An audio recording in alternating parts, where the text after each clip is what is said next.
ये जो ऊपर दिखाई दे रहा है ये इसको बोलते हैं सेक्शन इंसुलेटर। ये सेक्शन को इलेक्ट्रिकली अलग करने का काम करता है।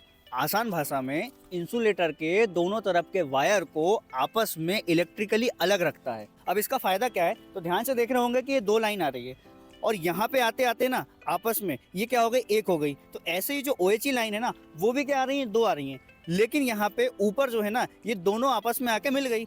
इस चीज को और अच्छे से समझ लेते हैं। भैया ये दो लाइन थी, यहाँ पे टर्निंग के पास में दोनों जुड़ करके क्या हो गई, एक हो गई। तो अब समझना हमने क्या किया, इसको बंद किया, इसकी सप्लाई को बंद किया और इसको चालू रहने दिया। तो होगा ये कि भैया ये सप्लाई जो है ना यहाँ से घूम करके यहाँ तक आ जाएगी, तो कोई मतलब नहीं निकलेगा। अब वही केस में हमको इसको बंद करना है, इसको चालू रखना है। तो इसको तो हमने बंद कर दिया लेकिन इसको चालू कर दिया, तो सप्लाई ऐसी घूम के चली जाएगी। तो कुल मिला के हमको दोनों लाइन को बंद करना पड़ेगा यदि मेंटेनेंस करना है। तो इसके लिए हम क्या करेंगे, यहाँ पे ना यहाँ पे हम क्या किस चीज़ को लगा देंगे, सेक्शन इंसुलेटर को लगा देंगे। तो अब इसका फायदा क्या होगा, ये दोनों अलग हो गए इलेक्ट्रिकली। अगर हम इसको बंद करते हैं ना और इसको चालू रहने देते हैं तो सप्लाई यहीं तक जाएगी, इसमें आगे नहीं जाएगी। अब यहाँ पे जो सेक्शन इंसुलेटर लगा है ना, तो उसके दोनों तरफ के वायर से लूप लगा करके एक आइसोलेटर को लगा दिया। आइसोलेटर का मतलब भैया कुछ भी नहीं, स्विच होता है।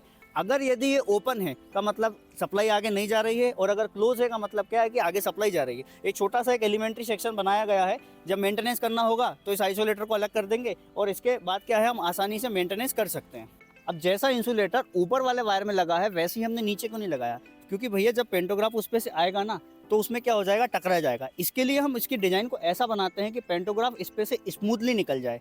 और इससे होता यह है कि भैया जब पेंटोग्राफ इस पे से गुजरता है ना तो दोनों वायर को आपस में शॉर्ट करता हुआ जाता है। इससे इंजन के अंदर की सप्लाई भी नहीं रुकती और पेंटोग्राफ को यह भी पता नहीं चलता कि कब लाइन चेंज हो गई। अब इसमें एक चीज़ का विशेष ध्यान रखा जाता है कि जब भी मेंटेनेंस हो रहा हो ना इस लाइन पर, तो कभी भी पेंटोग्राफ नहीं आना चाहिए। अगर इस इंसुलेटर के ऊपर अगर आकर के पेंटोग्राफ लग गया ना, चिपक गया ना, तो होगा ये कि आगे वाली लाइन में सप्लाई चली जाएगी, जिससे दुर्घटना हो सकती है। वैसे ये एक प्रकार की ओवरलैपिंग है, लेकिन ओवरलैपिंग में भी इंसुलेटेड ओवरलैपिंग है। अगर डिटेल वीडियो चाहिए तो कमेंट बॉक्स में बताना और ज़्यादा से ज़्यादा वीडियो को शेयर करना।